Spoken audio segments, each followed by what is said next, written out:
Hi, Becky here, talking to you about the zillions of reasons why somebody would want to cuddle or why you might want to cuddle. So far, I have noticed that there are three major whys, themes, if you will. The first is growth and practice. Yes, I am talking touch practice. Two is healing. And the third one is the good old-fashioned feel-good aspect. Let's talk about that one first. The world is absolutely full of people who love touch. It makes them, and probably you, feel alive and invigorated. You might come because you want a fun, lighthearted, playful experience in good company. You enjoy the sensations of a warm body, and soft caresses and back scratches without the pressure of what it means or where it's going. It just feels great.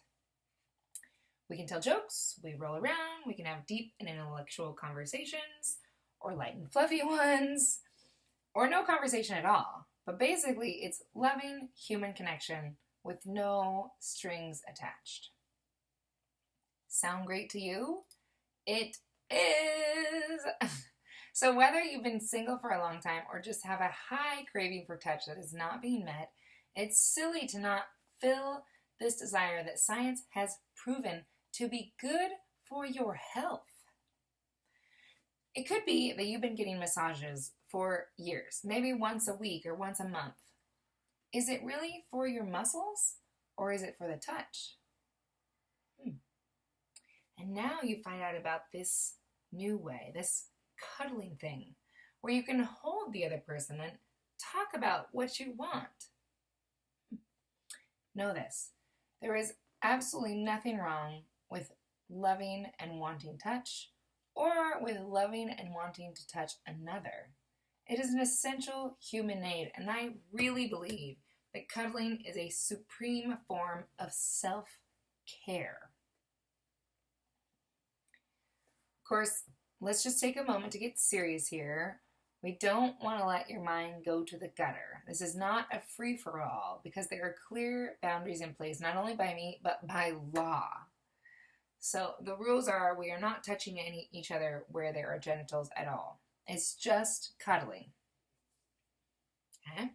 Of course, there's also the companionship service, which is basically the same thing, the feel-good, but out in the world, watching it at the movies, having dinner, etc. You can find that on the website.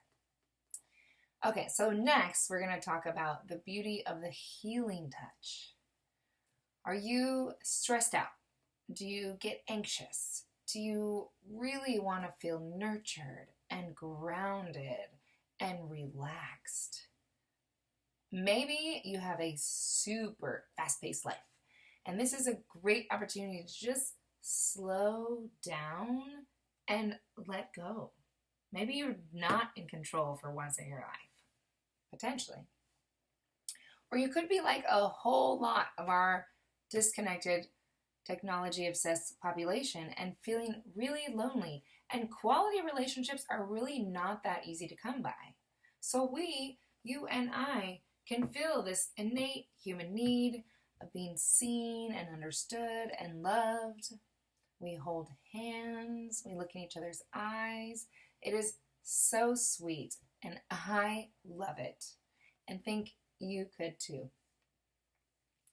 Some other examples of the healing cuddle is, for instance, if you've recently suffered from a heartbreak and you know it's not a good idea to fall into a new rebound relationship, but you feel like you need to be held and loved to get through it. I have been there. Or maybe you're in grief for some other reason. You've lost a job, a pet, maybe even a loved one. There are many people that don't feel comfortable showing what they perceive as weakness in other aspects of their life. So they come here to cry or weep and just be safe and held and accepted. There is no shame here. We don't even have to talk. We can just embrace. Mm. So, if it happens to be the case that you have been hurt by touch before, hopefully you've talked about that with a counselor, which I do suggest first. I am not, but I can recommend some people.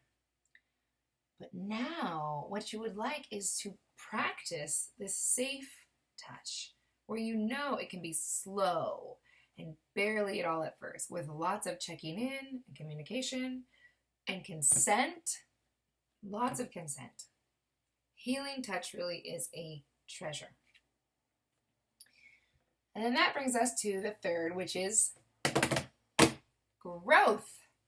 Like anything in life that you want to get good at, practice, practice, practice. Are you super shy and want to come out of your shell? I can help you with that. Maybe your experience in an intimate space is limited and you just want to be more comfortable up close and personal.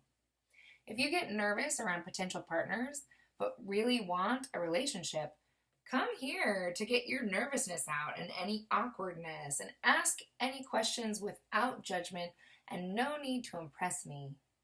All the while growing the confidence that you need when you do meet somebody you want to pursue. It's a win-win. There's also those who want to ask, what the heck do women want these days and what do they mean? In the midst of the Me Too movement, consent can be a very confusing topic for many. I get it. But how great if you recognize the need to learn this new language that's quite unfamiliar and actually practice being respectful and what it means to be part of this growing and amazing and oh so necessary consent culture. So those are some of the trends I've seen, but of course there can be limitless other reasons why. Maybe you want to be rocked like a child, or potentially you're bi-curious and testing your attraction to women, or some other desire that you've perceived as weird, so you've held it inside and now it's bubbling up, wanting to be expressed and asked for. Or maybe you're like Al Pacino and just miss the scent of a woman. Whatever it is valid.